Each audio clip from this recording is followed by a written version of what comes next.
Hey guys, and welcome to another video. So last week in a questions and answers, I talked about the idea of playable races upcoming in future Guild Wars 2 expansions. It seems quite clear that Heart of Thorns is going to give us the Revenant, the 9th and final profession, and then potential future expansions may actually then start giving us playable races. ArenaNet did say for this expansion at least, they felt adding a new profession was the most important thing as this has the biggest gameplay impact, while adding a new race really is only doing a few things for Guild Wars 2. It's changing the way your character looks and the way you can customize their appearance. It's changing their personal story stuff, and to a very minor degree, it's changing their racial skills. These things aren't as impactful as a profession, and so they went with the Revenant instead. However, once they've added the Revenant, they really don't have much more room to put more professions in the game, and since they've unveiled the idea of elite specializations, I'm pretty confident that future expansions after Heart of Thorns will just be looking at new races and elite specializations. So, what could they do for races? I thought I'd sit down, have a look at the races that currently exist. One thing, obviously, is that they could invent a totally new race and throw it at us, and that's something we'll be playing. Let's not think about that too much, though. Let's look at in-game examples from both GW2 and GW1, and what is likely and what is not. Now, there's a lot of things people would like to be races that I'm going to talk about here, and I'll explain why it could be cool, but then also why I think many of the races we see probably won't ever be a thing. And maybe we'll get some exciting ideas rolling out there too. A common thing I'm going to keep mentioning is the idea of what this race could do mechanically. Obviously, a big theme of Guild Wars 2 is that the race you choose, particularly when it comes to PvP stuff, should have no impact on what you are capable of doing. They didn't want to encourage this thing where you feel like you have to re-roll, otherwise you're going to be useless. That's why many of the racial abilities are weak. We so far don't know what they're doing with Heart of Thorns, where the racial skills are going to be totally removed. Actually, over on the subreddit, someone had an interesting idea where they suggested, because we now have specializations, you could actually have racial specializations. And one potential idea, this hasn't been confirmed on anything, but is that with racial specializations, you can slot one racial specialization, and maybe if you're an Asura, you get the Asuran one automatically, but you can choose to level it with hero points and learn the way of the Sylvari. And so then you could, if you want, choose to use the Sylvari specialization stuff, even though you're an Asura. And what this would allow the devs to do is actually make these skills somewhat important, and even give like racial minors and passives and stuff, which is something Guild Wars hasn't really seen before. And under this system, maybe this doesn't really conflict with any of their overall ideas. I'm not really going to suggest that too much, but if you do take an open stance with how specializations could change the game, actually a lot more races could be more viable than you'd first expect. Like the Dredge, for example. Dredge are blind, and people have always said, oh, you know, they're blind, this can't mean anything mechanically. Well, with specializations, I don't know, maybe it could be. Anyway, this is more just to openly speculate. What could we be getting?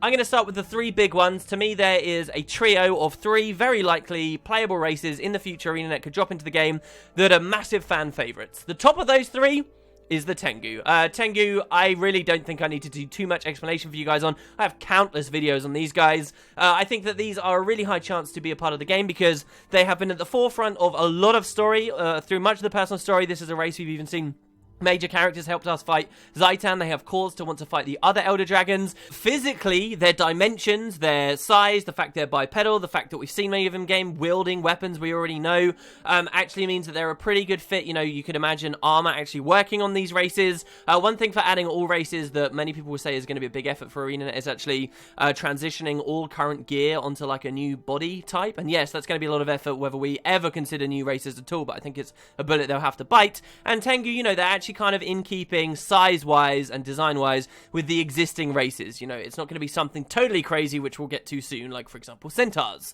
So, Tengu are very, very likely for this reason. We have tons of story about them, not just linking them to Elder Dragon that would plausibly mean they can come into the story here, but they actually have a lot of interesting backstory about what they're doing on Tyria, why they've been hiding. The fact they had these old legends and great heroes of their own, there's certainly a lot of ArenaNet could play on and make a really diverse, fun race to play with a lot of history of their own, a lot of backstory to build upon, a lot of culture to build upon.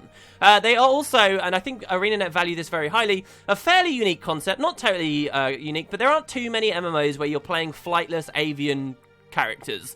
And so I do think this is important for ArenaNet. They went away with Guild Wars 2 from very standard stuff. We don't see us playing goblins. We don't see us playing dwarves. They did a lot actually to move the prominence of dwarves in this universe down so that Guild Wars 2 could kind of stand on its own legs with its own races. You know, you got the stuff like the Char and the Sylvari. They're big, important things to ArenaNet, and I think Tengu fit really, really well with that too. Last of all, I think a big positive for the Tengu is any new race they add with its own new personal story is probably going to have its own city, at the very least, if not its own starter areas. And, well, what do you know, already right there on Tyria, we've got an established city for the Tengu, something we know for a fact was actually being designed and worked before launch. If you buy the collector's edition of Guild Wars 2, you can read in their guide, their art book, where they say, hey, yeah, Tengu were going to be a playable race. And then we kind of cut them out because we feel like we didn't do them justice. If there's any more reason to have Tengu, I think that's probably one of the biggest ones. Next in the big trio are the Largos. Now, again, this is a big fan favorite race, and for me, this is a big reason why we may see them, but there's a lot more reason to be concerned about their implementation in the game. First of all, the Tengu at least had this idea that you could easily model a lot of armor onto them, and their bodies and their dimensions fit quite well. Now, the Largos are a decent size, but they do have this kind of giant wing issue going on, and I think that could conflict with a lot of the gear and ways we'd customize Largos, and could be a big problem for them. Unless there's going to be some way for us to hide wings, and they'd have to introduce some reason why there might be Largos around that don't have this kind of winged appearance. And it goes beyond that too. All Largos have kind of got these permanent aqua breathers on their face, that they're going to design versions of Largos that don't have that and are a lot more revealing to us. So physically, I do see some issues with the Largos, and the more obviously they change the Largos physically to make them playable, the more that race's identity is going to be diluted, which I don't think they're going to want to do too much. Further, actually, one of the big strengths of the Tengu is that we know a lot about them already. I actually think a strength of the Largos is that we don't know much about them already. They're a race very much built on mystery behind them. We know they're badass, and we've met a few of them, but they're very rare, and they're very mysterious. And so when you take this idea of a mysterious rare race, the idea of making it playable is to flip that completely. And I think given the idea of some kind of an underwater expansion or something where they truly key into the story, this could work. For now, I don't see it too much. And the last big con, I think, for the Largos is their association with the deep sea dragon, the unending ocean, and underwater themes. I think Guild Wars 2 is a long way away from having some big, truly underwater type expansion, whether it will ever get one at all. And so many of the races that are out there that are highly associated with underwater regions, like the Largos, therefore a little bit more iffy, especially for the near future. However, very cool race, and would be very exciting to be able to play as one of these kick-ass assassins. The third of the big trifecta for me are the Kodan. Kodan, I actually think, are much more likely than the Largos. These are the polar bear people many Norn will be very familiar with, that you can appear in many of the cold climes in the game. They actually also have a lot of really good lore. I actually think the Kodan have some of the most interesting, cultural setups with their floating sanctuary cities and the idea of the voice and the claw. They're actually really nuanced and interesting characters, believing themselves to be better than other people as judges of them, but they do have Tyria's best interest at heart. There's a lot of room for Kodan to be both with us and against us, and so I can definitely see them being a decent candidate for playable races. Plus, let's face it, who doesn't want to play as a giant polar bear that has all these weird connections to the mists? Now, one thing actually that the Kodan, I think, are dropped down a peg in comparison to the Largos and the Tengu 2 are the fact that ArenaNet have always kind of treated the Kodan as kind of a distant, lesser race. And they very clearly, before the game came out, set up, hey, we've got the playable races and then we have the lesser races. And many of the lesser races they did very specific short blog posts on, while playable races got like whole weeks dedicated to them. And curiously, they never did this for the Largos, or they more curiously never did it for the Tengu. And the idea there would be that because eventually they're going to become playable and they do like a whole week of blogs on them. The Kodan, however, did kind of get that treatment, so it knocks them to the side a little, but I think they still are a very good candidate, and one of the things you'll find, one of the three main ones you'll find players asking for most. And ultimately, doesn't that put them in ArenaNet's best interests? Moving on, let's look at those lesser races. So now I'm talking specifically about the races we aid during our personal story. We'll start with the Quaggan. Again, I think this is probably quite a popular race. It'd be pretty cool to be running around as a Quaggan. Size-wise, you might say, oh no, they're far too small. But, you know, we do have the Asura, and Quaggan can be reasonable sized. I do think that's going to be a big issue for them. More importantly, I think their whittle little arms and their very cute specifics, their beach ball dimensions, shall we say, kind of does limit them a lot. Like, one of the coolest things about playing an Asura, even though they're very small and you don't get to see much of your gear, is that you can run around, you get all these awesome animations. Can you guys really imagine putting like a full set of armor and really being able to distinguish the difference between a shoulder piece and a chest piece on a Quaggan? I really think that the physical dimensions of the Quaggan hurt this race in a big way. I can't see ArenaNet ever really adding this race, and further, Quaggan are a great part of this story, of this universe, of this franchise, but they're kind of good to look at from a distance. They're very one-dimensional. The thing we like about them most is their cuteness, right? And they've got kind of this cool, whoa, we get enraged element to them, but they're this cute thing that we like to prod at. I think it'd be really weird if suddenly we were all playing Quaggan as well, and it just kind of, it mechanically doesn't fit, and I don't think the intent is really going to be there for ArenaNet either. And again, this idea of rage, you know, in the past, many people have said, oh, we can't have Quaggan because they've got this weird idea where they get very angry, and that can't be a key mechanic for them, and so forth. But again, you know, I think either that mechanic wouldn't be there, or they would set up some kind of specialization system, racial specializations that could even work with this.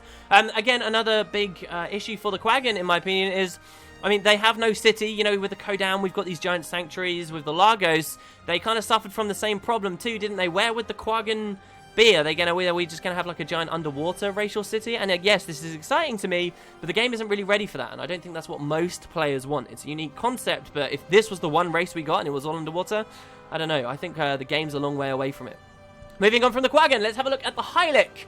Now, the Hylic kind of excited me recently. We were just talking about the city idea. We know that they're getting some big city for the Hylic, for the Itzel and the Nuhawk in particular, with Heart of Thorns. Could we eventually get them become playable? Well, those new two varieties, I can't see us ever playing as Nuhawk because the Nuhawk are way too big, and if we're not going to play as Nuhawk, I doubt we'll play as Itzel either. Will we get to play as Classic Hylic?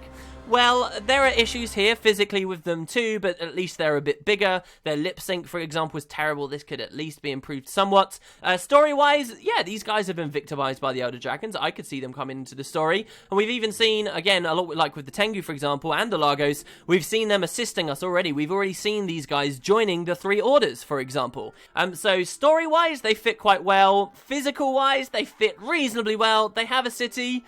There's a chance we could get Hylic. I can't see a glaring issue why we wouldn't.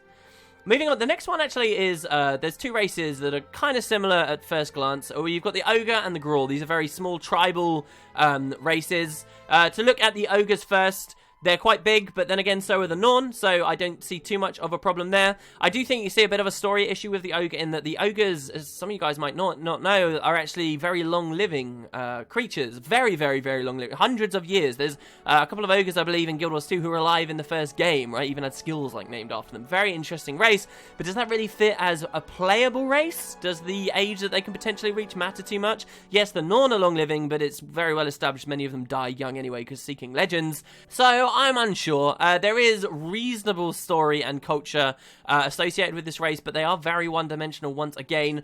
We have the idea that if we could get them playable, there'd be like some kind of large kraal, for example. If there was a big Char-themed expansion, maybe this would be best to give us the Ogres, because they are mostly associated with those regions of the world. Would it be weird to be playing as an Ogre, killing and slaughtering untold other Ogres alongside Char in regular Ascalon areas? If ArenaNet are particularly offended by that idea or think it doesn't work too much, maybe they're not a great race. The wiki actually has a very apt description of them too, in that the Ogres are highly uncaring. They don't form legends or myths or have any understanding about what's going on in the world around them.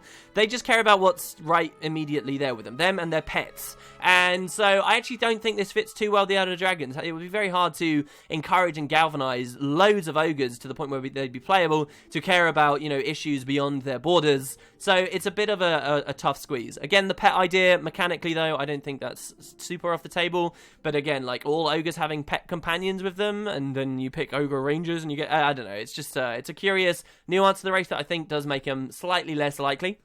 Moving on though, then we've got the Grawl. Again, very tribal, but this time they're the polar opposites actually. The Grawl are highly religious. They're so religious they will form tribes and build religions on anything. Random statues and things left over by even the playable races in many situations, the humans. And so, yes, while it's possible there will be some Grawl intelligent enough and caring enough to help us in a fight with the Elder Dragons, I still see them as more of an opposing faction. Physically, again, I don't see too much wrong with them, but I just can't see there being enough depth there for ArenaNet to actually make them fully playable. These are races that are on the outskirts of civilization, and they fit best there rather than integrating so heavily with the core races we have seen. The last minor race is the Scrit that we at least can play with in the personal story, and these guys, a lot of people want to play again. For me, though, they're in the same kind of camp as the Quaggan, that people will see them more as this cute thing, and can you really build a whole playable race out of that cute thing? You're going to want to flesh them out more, you're going to want to add more depth there, and then if that's going to dilute what is so cool about the scrit, maybe they won't want to do that at all. There's also this issue that scrit on their own supposedly are not intelligent at all, while many scrit around are very intelligent. Actually, one of the coolest things about the scrit is the way that they communicate like a hive mind, like very fast, like almost imperceptibly to other people, that allows them to communicate so fast and become so intelligent in large groups. This is a really cool idea, and it's a really exciting thing to read about. Can it be displayed very well in game? We've already seen it can't be. Can that then truly be honoured if we start playing a scrit? I say no. I say it can't be at all. And so then to play a scrit and sort of be depressed that they can't show this off properly, I don't know. I think it would be a mistake. And so again, scrit, I'm doubtful. Again, these are a very short-lived race. That I think they have a very specific role that fits them best as being non-playable. So those are the minor races. There's a couple of other big ones that sort of are minor races around Tyria that people have speculated about being playable again. Number one that I'll talk about are the Centaurs. Now, Centaurs do actually have a lot of reason to be playable. We have met named Centaurs, heroic Centaurs of the past, Centaurs who are allied with us, that want to be peaceful, not just Ventari, but even recently in the living world, we've seen these Centaurs. We've seen Centaurs struggle with themselves, and we've seen Centaurs of all varieties of casters and physical weapon wielders. There's a lot of depth to them, and so they kind of would fit. We've even seen, like, areas that many Centaurs like to live, like, and could theoretically, there could be, like, cities and main hubs for them, somewhere in Harathi hinterlands, for example. But they are obviously held back massively by their physical design.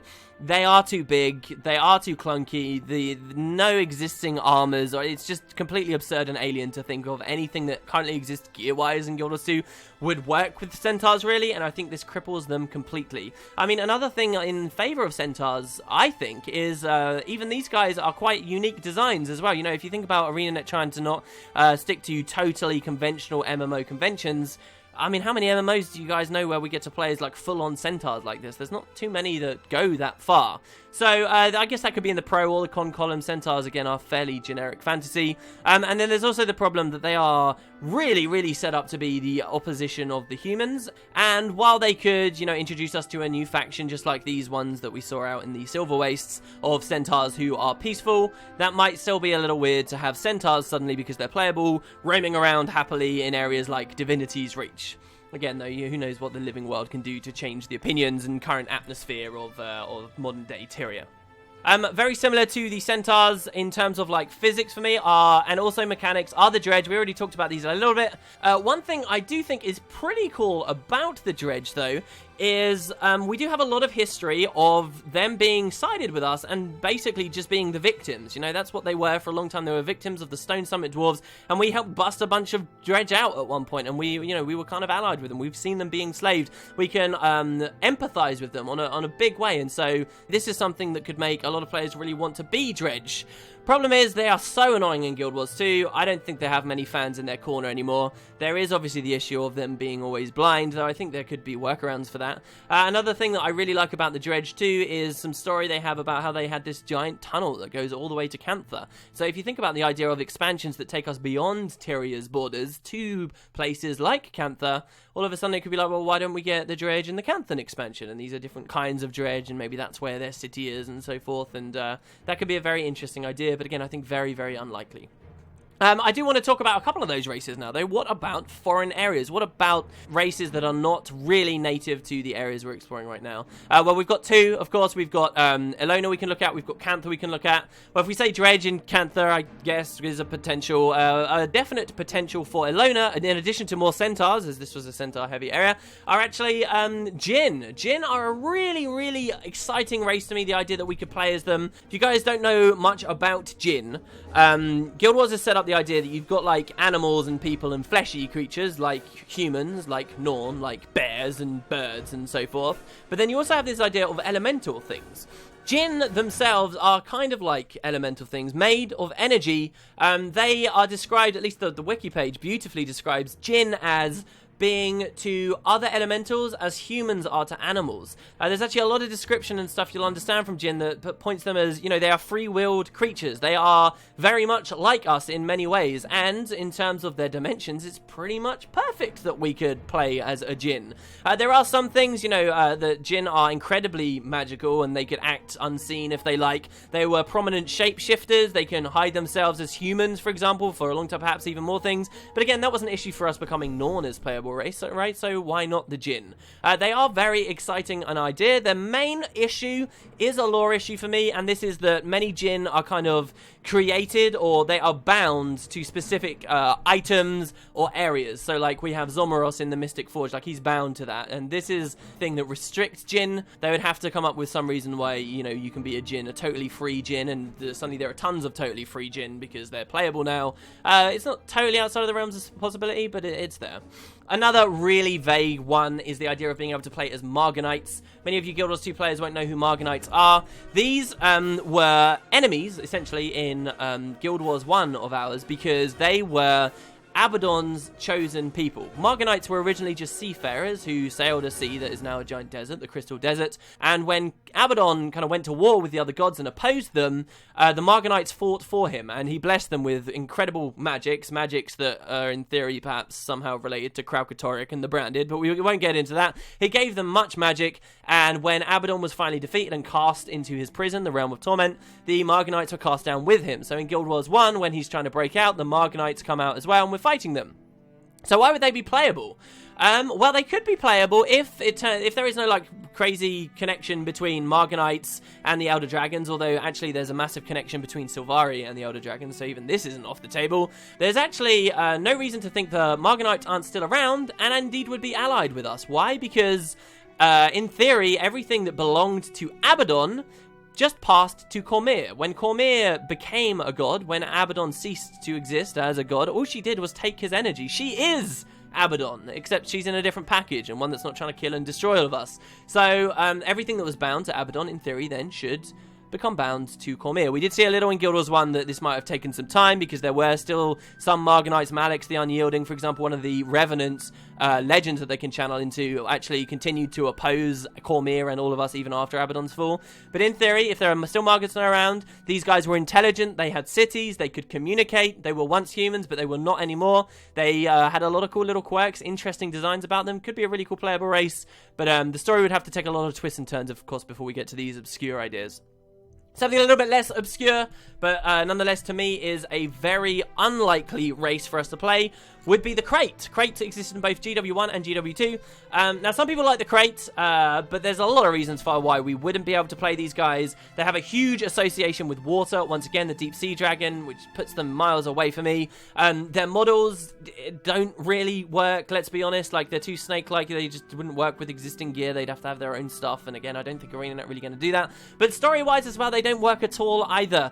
The Crate are the poster childs for the absolute no shades of grey. These are evil people. That's just like, you know, ArenaNet's fantasy. Hey, we can just hate these, you know, without having to question. Not everything's a shade of grey. At least here, these guys are just xenophobic. They're racist. They're horrible. They're evil. And so to eventually become, I think actually Crate are really, really low on the list for us to ever become playable. Well, I don't really mention them though, because I think it's a pretty good segue into the idea of the Naga. Speaking of foreign areas, when we can look back at Cantha, Dredge is, again, very unlikely, but the Naga were maybe actually a really good candidate for a playable race. And I'll explain why. Guild Wars 2 players won't know what the Naga were. They were another serpentine race, a very snake-like race. But these guys, once again, they could communicate. They were intelligent. But in Guild Wars 1, they were always opposed to us. They always hated us. They hated the humans of Cantha. And when we were in Cantha, we were humans in Cantha. Why? Because of Shiro Togachi's death whale. There was once, 200 years before Guild Wars 1's time, a period where humans and Naga actually lived in peace. And things were fine between the two peoples, the two races. But when the Harvest Festival happened and Shiro corrupted everything and destroyed the Echo-Vowed Forest in the Jade Sea, he wiped out thousands and thousands and untold thousands of Naga. And for this, then they were almost wiped out to extinction, and the Naga then, of course, had a very understandable hatred of humans, and over the next 200 years, they fell out, and they were just very angry with us. Well, it's been another 250 years since then. Life has once again returned to the Jade Sea, the Echo-Vowed Forest. The impacts of Shiro's death whale have passed. there is absolutely every reason to believe maybe when we come back to Cantha, the Naga aren't going to be so hostile. And because we haven't actually, very carefully, ArenaNet haven't put any Naga into Guild Wars 2 just yet, because we've only seen Crate, because of that, when we get to see Naga in Guild Wars 2, they are free to design a serpentine race that nonetheless still kind of could work with existing gear and stuff like that. So there is a chance, actually, and I think it's a really fitting idea in terms of Lore 2. These, again, are very non-standard race that they could be giving us here. And I don't know, I think it could be the kind of thing that's right up their alley. It's actually one that excites me probably more than many on this list. There is, of course, a third serpentine race. This is the idea of the Forgotten, and I guess I can segue a little bit before we close the video off into the ancient races. We won't talk too much about these guys. The ancient races, of course, are all fallen or gone at this point. The Forgotten were one of them. I think that the role that they have in the story right now would be unfitting to make them playable. If we were looking at the Largos and saying our reason that they might not be playable races because one of the strengths of their race is that they're so mysterious. I mean, the Forgotten are like the kings of this role. The Forgotten are this incredibly mysterious, awesome race that did just disappear without a trace, and then to make them playable completely reverses that again and kind of strips away what makes the race so fun. So I don't think we'll be getting the Forgotten. I think that their role is just totally unfit. However, when you do look at the ancient races, you can look at the Massart. Heart of Thorns does, in fact, reintroduce the Massart, as it would seem. They seem to be called the Exalted. Now, it looks like Heart of Thorns is going to bring the Exalted to us as maybe some more reasonable faction of Massart. Maybe there's a Massart who hung around, never went into the mist, or a faction of Massart who split off from the rest in the mist and come back. We don't know the story just yet. But depending on how Heart of Thorn goes, Massart could end up being a playable race. Again, everything about them seems like it could fit. They're fan favourites. They are the original main enemies of Guild Wars 1, right there alongside the Char. And what happened to the Char? They became playable. There's reason to think the Massart could also. If it happens with the Massart, could it happen with the Seers? Unlikely, again, in my opinion, but again, it all depends how the story goes. I can more confidently say that the Jotun will probably never be playable. I think they're far too big, and while it's an exciting thought to think of bringing the Jotun back as a civilization, in like the story timescale we're looking at for Guild Wars 2, it's not just going to happen overnight, which is essentially how it would feel if they made them playable and all of a sudden we're playing intelligent Jotun who have actual culture returned to them. So again, I think the Jotun are very unlikely. I don't think many fans are pulling for them anyway. And the Dwarves, you can be in one of two camps with the Dwarves. One, you could say, look, they may do an expansion to do with Prime Orders. They fit perfectly. They're already fighting the Elder Dragons. They've already been allies to us. They already have great story, great history. But I would always say that, look, when ArenaNet made Guild Wars 2, they made a very deliberate decision to push the Dwarves away. And maybe they did this because eventually they want to bring them back and they knew that would be exciting to the player base. But maybe on another level they thought, look, we don't want this like highly traditional fantasy race to be one of our Guild Wars 2 races. And if they got rid of them when Guild Wars 2 came out, why should they bring them back in such a big way at some point in the future? Who knows, but there is definitely a chance the Dwarves could be playable. I'll leave the video since we've been talking for way too long on one last idea, and that's the idea of foreign versions of existing races. Let's say we do end up with it like a Guild Wars 1 setup where sometime in the future we have most of current Tyria mapped and we're looking at new continents.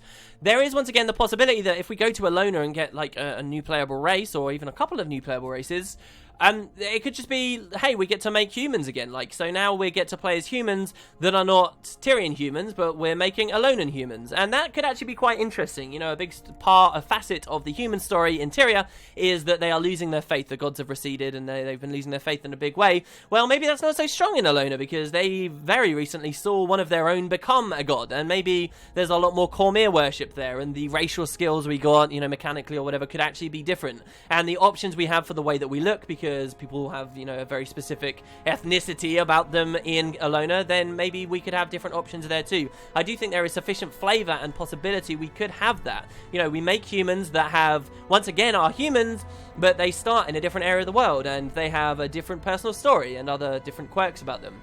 And not just Alona as well, of course, we could even look at Cantha too, you know, foreign Canthan humans. These guys are even further away. Maybe they have lost even more faith in the gods than even the Tyrian humans have. Maybe they have nothing god-related left in them, and maybe they're, once again, like their ritualists once were keying into different forms of magic, and this is like a big theme of their story and what's going on with them, and, you know, their great cities that are perhaps super futuristic looking now and so forth, if people were speculated. This could be something they really do. And more exciting than that, maybe even further, is why stick it at humans? You know, yes, we know that humans were there in Alona. Yes, we know that humans were there in Cantha. But what about playing as, like, foreign Asura? What about Asura who came to the surface all that time ago? But, you know, they left and then they found themselves in Cantha. We've heard of a tunnel that connects the friggin' Shiver Peak Mountains to Cantha. Why couldn't the Asura be there also? Why couldn't, you know, there be a few Norn, a very small group of Norn that since has grown in 250 years in one of the desolate mountain ranges to the very south of Cantha? Or some Sylvari, like the Wardens who have made their way to the Akkovald Forest, or many other opportunities when it comes to Alona. That's pretty much it, guys. I've been talking for way too long. Those are my main thoughts on the races that will be playable. Mostly I'm naysaying them because I think there's a lot of reasons why we wouldn't see them. The only thing I haven't really talked too much about is the idea of the Undead. And frankly, I'll just say, again, I think it's a bit too traditional. You see lots of people do it, and I just can't imagine ArenaNet going in that direction. Even if they are undead that belong to Palawa Joko, who is, for a short time, our ally, I think ultimately Palawa Joko is going to become our enemy again. Anyway, I hope you guys enjoyed. I know I didn't explain too much of the lore backstory, but hopefully you got some snippets and understood majority of what I said here. Let me know what you think, what race you're really pulling for, what I'm overemphasizing as reasons for why stuff can exist. And we'll have a good chat about it in the comments. Anyway, thanks again, guys. Have a wonderful day. I'll see you tomorrow.